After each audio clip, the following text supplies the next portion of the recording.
Hola, muy buen día a todos. El día de hoy vamos a ver un tema nuevo dentro de nuestra todavía parte del tema uno, que es antecedentes y generalidades de las estructuras de datos.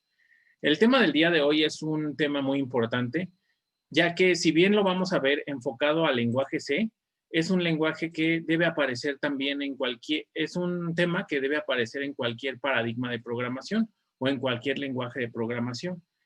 Y es el tema de tipo de dato abstracto. Además, también podemos decir que este es uno de los temas más importantes en general en la parte de la carrera de computación y de la parte general de área de programación. Entonces, pues vamos a iniciar con este tema de tipo de dato abstracto. Lo primero que hay que empezar a trabajar es la definición. Cuando se desarrollan programas o aplicaciones, normalmente pues el programador ya tiene un cierto conjunto de bibliotecas o tiene un conjunto de elementos en los cuales puede partir para empezar a trabajar.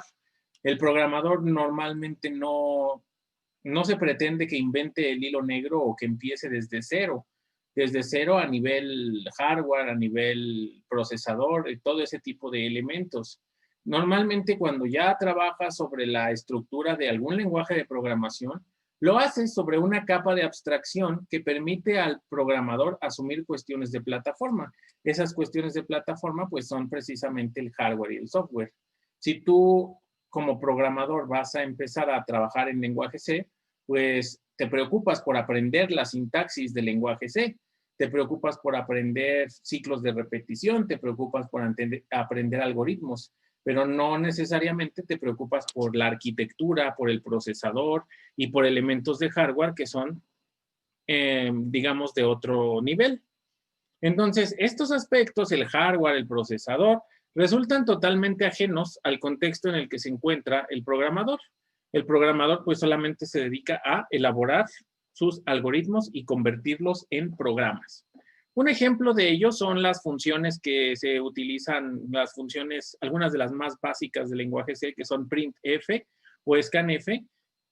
¿Para qué sirven esas funciones? Pues sabemos que sirven para mostrar datos en pantalla o para poder interactuar con los programas y que el usuario ingrese información, en el caso del scanf. Estas funciones se incluyen como parte de la biblioteca estándar del lenguaje de programación. De tal manera que pues, el programador no tiene que preocuparse por ver cuál es el código de un printf o cuál es el código de un scanf.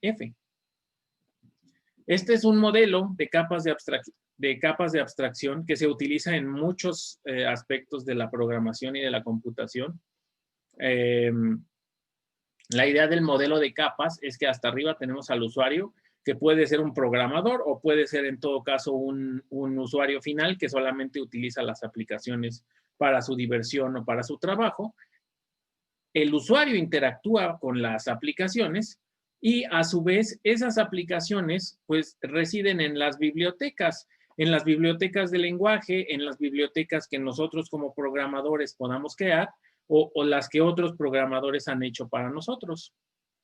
Ahí radica esas bibliotecas en la general, en las que te provee el lenguaje de programación en su instalación o en su configuración inicial. Eso vive adentro del sistema operativo, que es el programa principal que mantiene la ejecución de la computadora y el que se comunica con el hardware, que ya es los dispositivos, los circuitos, los unos y los ceros que forman parte de nuestra computadora. Entonces, cada capa tiene una tarea específica y una labor. ¿Sale?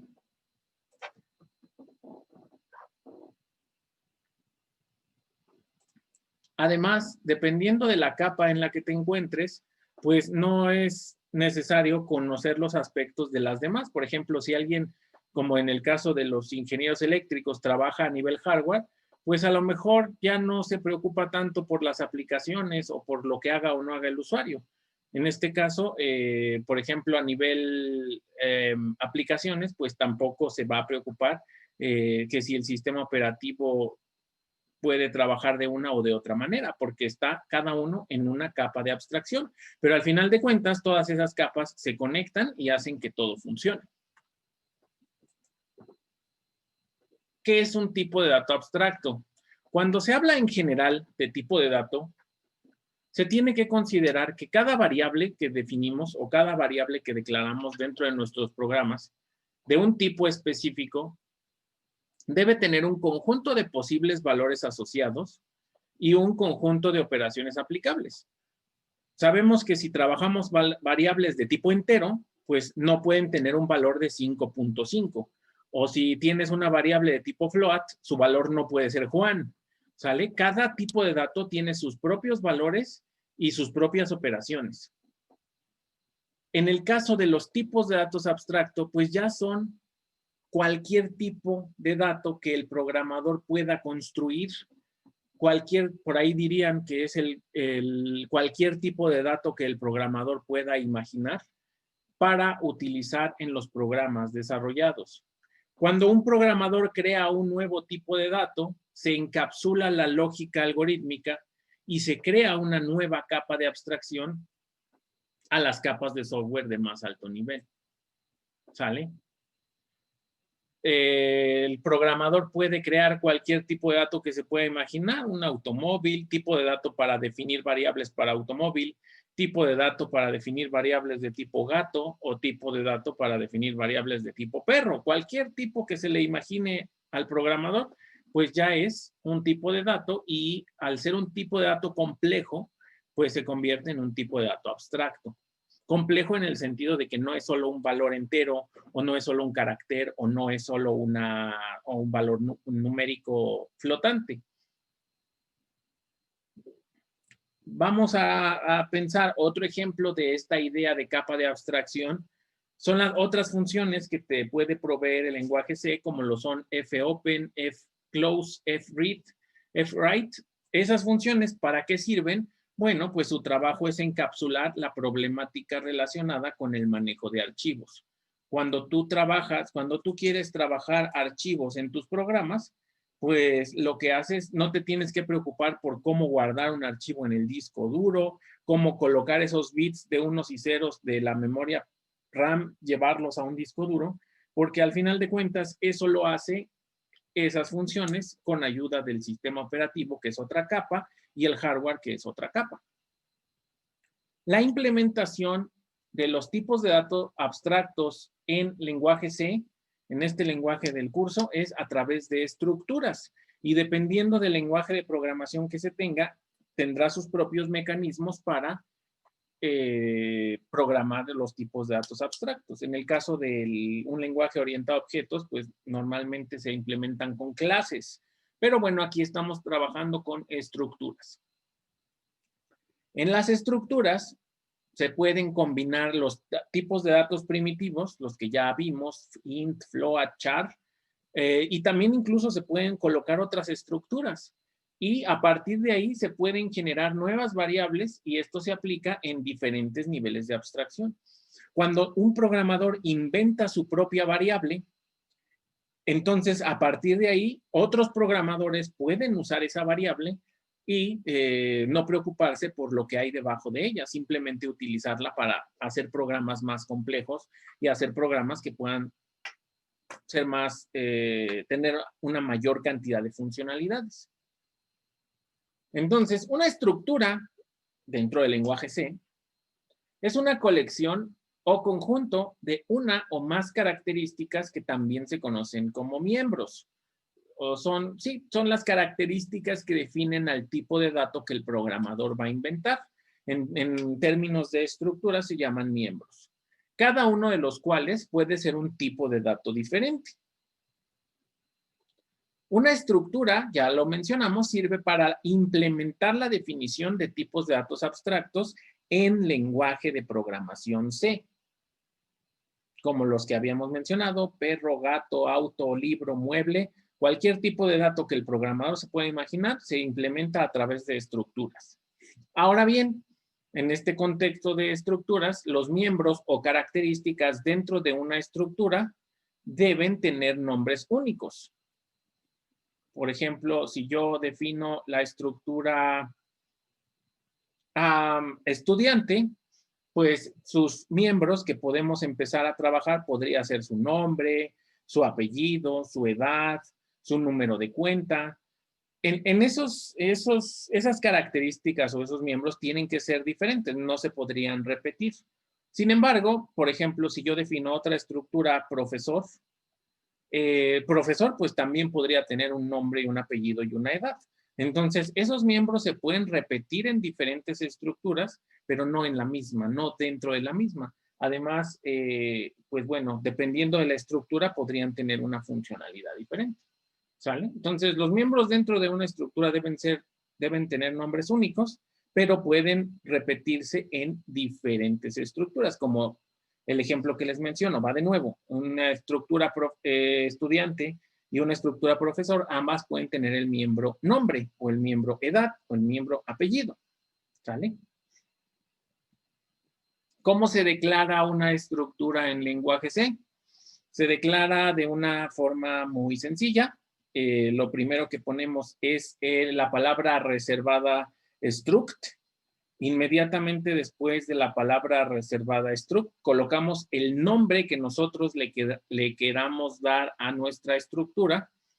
Abrimos una llave y después de esa llave empezamos a poner el tipo de datos de los miembros y su identificador o nombre interno de la estructura. Para ello vamos a ver algunos ejemplos para verlo ya directamente en el código. Bueno, aquí tenemos nuestro primer ejemplo de estructuras. Tenemos nuestro programa en C, como siempre, hasta arriba nuestra directiva include stdio. Y bueno, lo que nos habían dicho es que la sintaxis de una estructura es la palabra struct y el tipo de dato que nosotros vamos a inventar. Entonces, para definir una estructura, ponemos el nombre que le queremos dar, abrimos llave y después de la llave tenemos que escribir los miembros o las propiedades que va a tener esta estructura. Entonces, aquí yo puedo definir una marca, un modelo, que va a ser el año de nuestro auto y el número de puertas, ¿no? Ahí alguien a lo mejor podría pensar en otros miembros diferentes, pero bueno, estos podrían ser algunos básicos. Y después puedo definir otra estructura trabajador, nombre, apellido, edad, su número de seguro social y a lo mejor su salario, ¿no? De un trabajador. Estos podrían ser algunos miembros para definir esa estructura. Se coloca la definición de las estructuras, la declaración y definición afuera o antes del main, para que adentro del main ya podamos directamente utilizar nuestras estructuras. Y bueno, aquí después declaro unas variables, ahorita les digo para qué, y hago un print de hola mundo estructuras. Vamos a compilarlo para que vean que todo está correcto, todo está en orden. Compilar y ejecutar este programita de estructuras.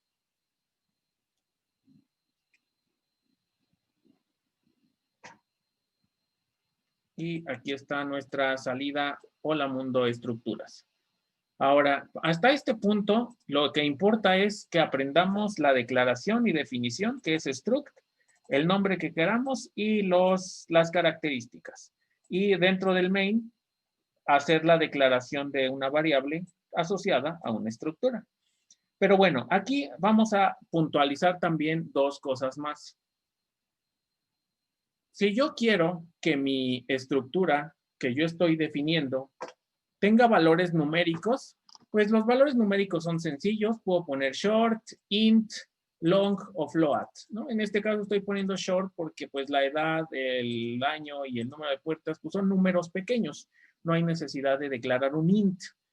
Aunque si alguien pone aquí int, pues eso no va a ser incorrecto. También está bien poner un int. Eso es para valores numéricos. Pero ahora, la marca de un auto, pues normalmente es Honda, Mercedes, Chrysler y no sé, las marcas que ustedes quieran y manden. Pero el punto es que si yo quiero en una estructura establecer una palabra, si yo quiero definir algo que sea una palabra, en el lenguaje C no hay un manejo de palabras automático que fuera como string o como otros tipos de datos inventados en otros lenguajes de programación. Entonces, si adentro de mi estructura quiero manejar palabras, tengo dos opciones. Opción 1. Esto es un arreglo de caracteres. ¿Sale? Y la opción 2 es un apuntador a carácter. Ambas son correctas. Ambas funcionan. Cada una tendrá una implicación más adelante, pero por lo pronto, lo importante que tenemos que entender es que si yo quiero, lo voy a escribir porque si no luego se nos olvida. Si yo quiero definir palabras dentro de una estructura, entonces tengo dos opciones.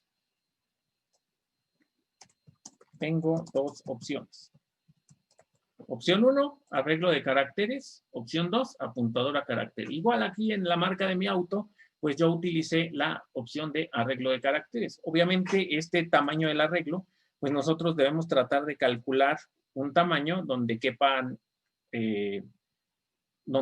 cualquier palabra que vaya a ser usada dentro de mi estructura. Una marca puede caber en 20 caracteres. Un nombre también podría caber dentro de 20 caracteres, a menos que fuera a lo mejor un nombre muy, muy largo. Pero bueno, eso es algo a considerar. Y en el caso de la apuntadora carácter, pues no hay una necesidad de especificar el tamaño, al menos hasta este punto. Bueno, esta es la primera cosa a considerar para el manejo de estructuras. La segunda cosa a considerar es la declaración. Y aquí voy a volver a poner, les voy a explicar por qué puse int a y float b. Cuando yo declaro variables, lo primero que tengo que escribir en la declaración de variables es el tipo de dato. Tipo de dato int, tipo de dato float. Ahora, en el caso de estructuras, el tipo de dato es todo completo. La palabra struct y el nombre que yo le di en su definición. Quiere decir que las dos palabras, tanto struct automóvil como struct trabajador, equivalen al int o equivalen al float. Y después del tipo de dato, yo pongo el nombre que a mí se me antoje, darle a la variable. Así que aquí le puse A, aquí le puse B, aquí le puse auto 1, aquí le puse trap 1. No es lo mismo el nombre de la variable, de una variable, de un trabajador cualquiera, a la estructura o al tipo de dato en general. Entonces, aquí también importante considerar que el tipo de dato es las dos palabras, no se la pueden saltar. Si tú pones struct auto 1 nada más, así, struct auto 1, está mal. Si tú pones struct auto 1, está mal porque no estás poniendo el tipo de dato completo. O si tú pones struct trabajador, que es el nombre que le dimos aquí arriba a la estructura, también está mal porque ahí es este de aquí es como si nada más pusieras int qué, int var, int 10 o int qué, ¿sale? Entonces, en la declaración de variables para estructuras, estos dos de aquí son incorrectos porque les faltan cosas y estos dos de acá son correctos porque sí están completos. Y bueno, tan fueron correctos que en la compilación no hubo ningún problema o en la ejecución de mi programa o la mundo de estructuras. ¿Sale? Bueno, continuamos entonces con las definiciones. Muy bien, ese fue nuestro ejemplo donde pudimos definir algunas estructuras. Ahora, ¿qué pasa con las operaciones? Las operaciones válidas que se pueden realizar cuando se trabajan estructuras son asignación de valores a los miembros de la estructura o duplicar estructuras. Eso quiere decir, por ejemplo, que si yo defino la estructura auto que mencionábamos, pues yo le puedo asignar un nombre o, por ejemplo, lo que habíamos dicho de marca igual a Mercedes. Placas igual a 1, 2, 3, ABC. Ahí yo le estoy asignando valores. O también puedo duplicar estructuras. Si tengo auto 1, puedo duplicar auto 1 igual a auto 2. una estructura completa se puede duplicar. Lo que no se puede hacer son operaciones aritméticas. No puedo decir auto 1 más auto 2. Eso es una operación ilegal. Entonces, por ejemplo, si yo quisiera poner auto 1 más auto 2, ¿eso se puede hacer? ¿Se podría hacer una instrucción de ese tipo? Pues no, no se podría porque en las estructuras no es posible hacer operaciones aritméticas y tampoco es posible hacer operaciones de comparación. Tampoco podría decir auto 1 menor que o mayor que auto 2, porque pues ahí estamos hablando de tipos de datos abstractos, de cosas que son más complejas, que no son tan sencillas como decir es mayor que o es menor que o los podemos sumar. Entonces, en estas estructuras no se pueden hacer ni comparaciones ni operaciones aritméticas.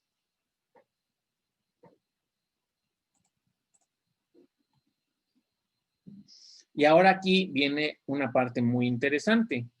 Aquí viene la combinación de todos los elementos que hemos visto hasta ahora.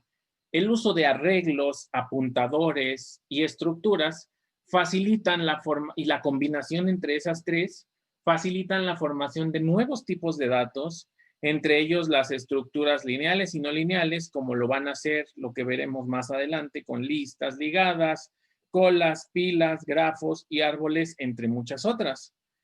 El uso de estructuras a mí me permite que, por ejemplo, si lo queremos combinar en el caso de los arreglos, no solo puedo tener un arreglo de enteros, un arreglo de flotantes, sino que también puedo tener un arreglo de personas o puedo tener un arreglo de automóviles o un arreglo de la estructura que yo quiera. Quiere decir que en cada casilla del arreglo, en lugar de tener solo un número entero, pues vamos a tener una persona o vamos a tener un automóvil. ¿Sale? Entonces, estos dos últimos serían arreglos de estructuras. ¿Sale? ¿Y qué creen? ¿Qué pasa si yo tengo una variable de tipo entera? Con la creación de tipos de datos abstractos, yo puedo tener una variable de tipo persona. Yo puedo tener una variable de tipo auto. Y así como yo puedo definir un apuntador que esté asociado con var 1, ¿para qué sirve un apuntador? Recuerden que un apuntador sirve para modificar una variable de manera indirecta. Quiere decir que si yo asigno el apuntador 1 a var 1, yo puedo modificar a var 1 a través de apuntador 1, pero eso ya lo saben. ¿Pero qué creen? Yo también puedo crear un apuntador y asociarlo con el objeto o con la variable persona. Yo puedo crear otro apuntador y asociarlo con un auto.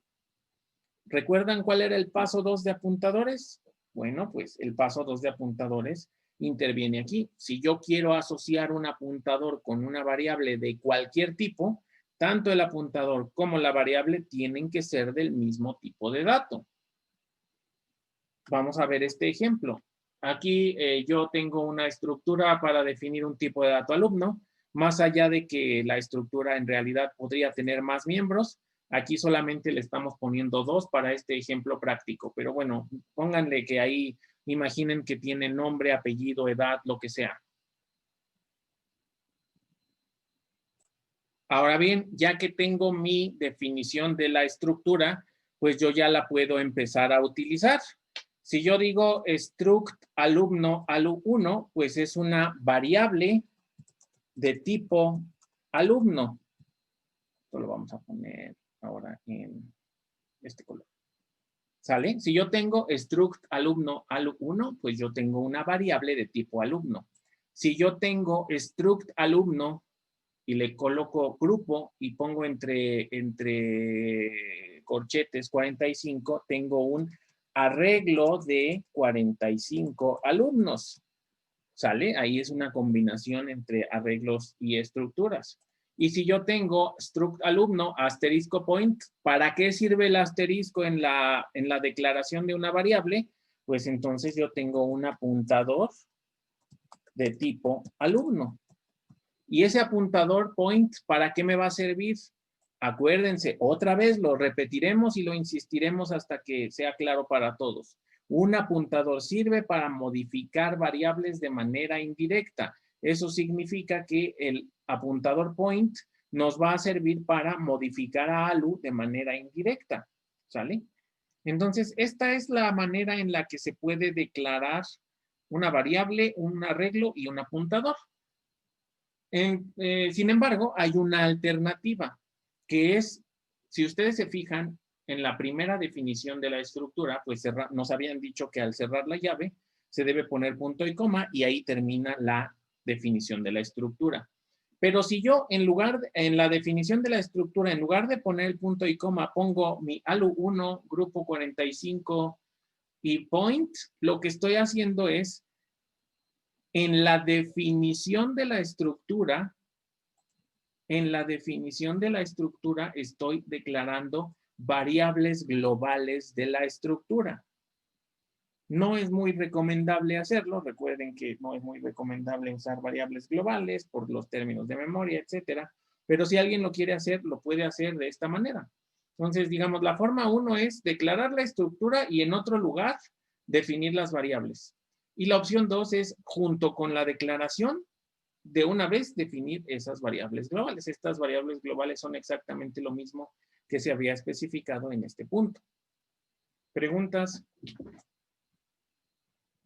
Ok, pues vamos a otro ejemplo para ver estas definiciones de manera un poco más clara. ¿Sale? Bueno, volviendo a nuestro ejemplo de hace rato y agregando lo que acabamos de mencionar, es que, bueno, yo tengo esta declaración de estructura, pero yo puedo declarar variables globales. Entonces, si aquí antes del punto y coma de mi definición pongo auto 1, auto 2 y auto 3, esos 3 autos van a ser variables globales que yo puedo usar directamente aquí en mi programa sin necesidad de volverlas a declarar. Entonces, aquí me voy a adelantar un poco. Bueno, auto 1 no, porque auto 1 ya lo estoy declarando aquí. Entonces, vamos a quitar auto 1. Vamos a dejar nada más auto 2 y auto 3 como variables globales. ¿Por qué? Porque auto 1 está declarada aquí. Entonces, si yo aquí me voy a adelantar un poco, pongo auto 2, vamos a asignarle un modelo. Modelo igual a 2010. Porque es un clásico, bueno, un auto viejo. Yo, si se fijan, no necesité declarar struct automóvil auto 2, porque al hacerlo acá arriba lo toma como variable global. Y yo podría hacer algo similar con auto 1, que sí está declarado aquí, punto modelo igual a 2020, ese sí es nuevo. Pero, por ejemplo, si yo tuviera un auto 5, punto modelo, ¿qué va a pasar cuando yo le ponga auto 5? Pues auto 5 no está declarado en ningún lugar, por lo tanto, ese nos marcaría un error. Vamos a ejecutarlo para que observen que dice que auto 5 no está declarado. Aquí está claramente que auto 5 no existe. Y con auto 1 y auto 2 me dejó porque auto 1 está declarado aquí y auto 2 está declarado acá arriba. Entonces, si ponemos cosas antes del punto y coma, lo toma como variables globales. Y lo otro es que yo puedo hacer arreglos o apuntadores. Por ejemplo, si pongo, acuérdense, las dos palabras forman el tipo de dato. Entonces tengo que poner las dos palabras y después un asterisco, y con el asterisco indico que es un apuntador. Vamos a ponerle apuntador 1. Aquí yo ya tengo, lo voy a pasar para arriba, una variable de tipo auto y un apuntador de tipo auto. Quiere decir que yo puedo, bueno, este fue el paso 1, declarar el apuntador. Luego viene el paso 2, que es asociar el apuntador con una variable. Acuérdense que la asociación del apuntador es con el ampersand y sin el asterisco. Lo vamos a asociar a auto 2. Y de esta manera yo puedo modificar al auto 2 con su apuntador. Más adelante les voy a decir cómo se hace. Bueno, de una vez vamos a adelantarnos también a lo que viene a continuación. Si yo quiero modificar un elemento a través de su apuntador, pues lo hago de esta manera. Apuntador 2 flecha, modelo, igual a, ya no es 2010, ahora es 2012. ¿Sale? Entonces, esto fue paso 1, declarar el apuntador. Paso 2, asociarlo con alguna variable. Y paso 3, usar el apuntador. Bueno, esto podría empezarse a complicar un poco más, pero el punto es ir poco a poco integrando los conceptos que hemos revisado hasta el momento. Entonces, continuamos para explicar bien esta parte del punto y la flecha. Vamos a complementar esa explicación. Ahora bien, ya definí mis estructuras, ya entendí que puede haber arreglos o puede haber apuntadores de esas estructuras. Pero ahora, ¿cómo les asigno valores? ¿Cómo puedo yo tener acceso para leer o escribir la edad de Juan o las placas del auto o el nombre del Michi? Bueno, pues para tener acceso a los miembros de las estructuras se utilizan dos operadores. El operador punto, o también conocido como operador miembro, y el operador flecha, que es el operador de apuntador. El operador miembro tiene acceso a un elemento de la estructura mediante el nombre de la variable, y el operador flecha tiene acceso a una característica de manera indirecta. Quiere decir que en el paso 3, que es usar el apuntador, voy a reemplazar el asterisco con la flecha en las estructuras. Esto es muy importante, espero que no se confundan y vamos a escribirlo para que se quede más claro. Vamos a escribirlo tal cual. En las estructuras, bueno, más bien en el uso de apuntadores con estructuras, se reemplaza el asterisco por el operador flecha, que es un signo de menos y un pico paréntesis. O bueno, no sé cómo se llama, a veces le llaman así, pero esto es muy importante para cuando queremos combinar apuntadores con estructuras, ¿sale? En el paso 3, que es usar el apuntador, tenemos que reemplazarlo por el operador flecha, ¿sale? Ok, vamos a ver otro ejemplo. De una vez nos quedamos, lo ponemos aquí. Tenemos aquí otra vez nuestra estructura alumno. Ahora sí le pusimos más cosas, número de cuenta, nombre, apellido y promedio. Sobre lo que mencionábamos hace rato, recordar una vez más que para cuando yo quiero una palabra adentro de una estructura, puede ser con un apuntador a carácter o con un arreglo de caracteres, ¿no? En el caso de el uso de uno u otro, tiene implicaciones diferentes. Bueno, ahora en mi programa main, yo declaro la variable de tipo alumno. ¿Cómo la declaro? Pongo struct alumno y pongo alumno 1. Después, alumno 1, punto, número de cuenta, igual a tal, tal y tal. ¿Sale? Con el operador punto, estoy accediendo a una característica específica de la variable de tipo alumno. Alumno 1, punto, nombre, igual a tal cosa. Ahora, eso quiere decir que si defino la característica con un apuntador a carácter, yo puedo asignar el valor de la palabra de manera directa. Pero si yo digo que es un arreglo de caracteres, entonces necesito usar la función string copy. Acuérdense que bueno, no sé si la han visto antes en el pasado, pero la función string copy recibe dos parámetros. El primer parámetro va a ser el lugar destino donde vamos a copiar una cadena y el segundo parámetro es la cadena origen que queremos copiar. O sea, básicamente sirve para copiar cadenas de manera eficiente y que no haya errores en memoria. Para eso está la función string copy o strcpy. Entonces es copiar el valor de la segunda cadena en la primera.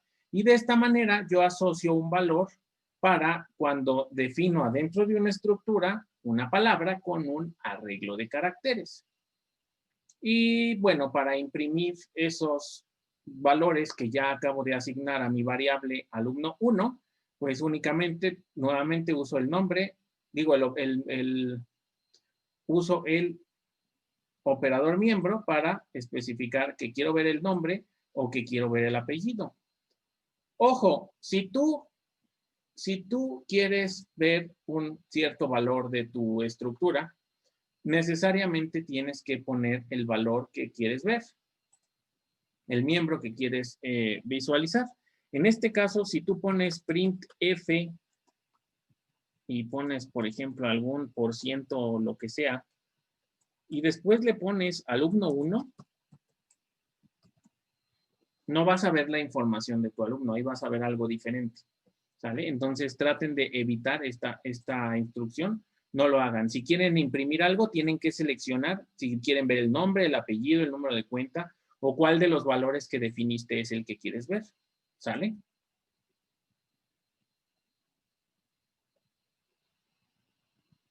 Vamos a ver, esto fue con el operador punto. ¿Y qué pasa con el operador flecha? Tenemos nuevamente mi definición de la estructura alumno. Ahora declaramos un apuntador de tipo alumno. Paso 1, declarar el apuntador. Aquí están los 3 pasos, como siempre, en el uso de apuntadores para no tener problemas. Paso 1, declarar el apuntador. Paso 2, asociar el apuntador con una variable. Tanto el apuntador como la variable tienen que ser del mismo tipo. Y paso 3, usar el apuntador. Lo que acabamos de mencionar es que si vas a usar el apuntador, reemplazas el asterisco con el operador flecha. Entonces aquí estás poniendo el nombre de alumno 1 con su apuntador y estás poniendo el apellido de alumno 1 con su apuntador. Y al momento de imprimir, pues bueno, podemos indistintamente imprimir, por ejemplo, el nombre con el apuntador y el apellido directamente con la variable. ¿Sale? Y aquí sí se ve como la combinación entre apuntadores y estructuras. ¿Preguntas? Estoy seguro que a estas alturas debe haber muchas preguntas. Espero ahora sí las hagan. Y bueno, entonces pues por hoy es todo. Muchas gracias. Nos vemos la próxima.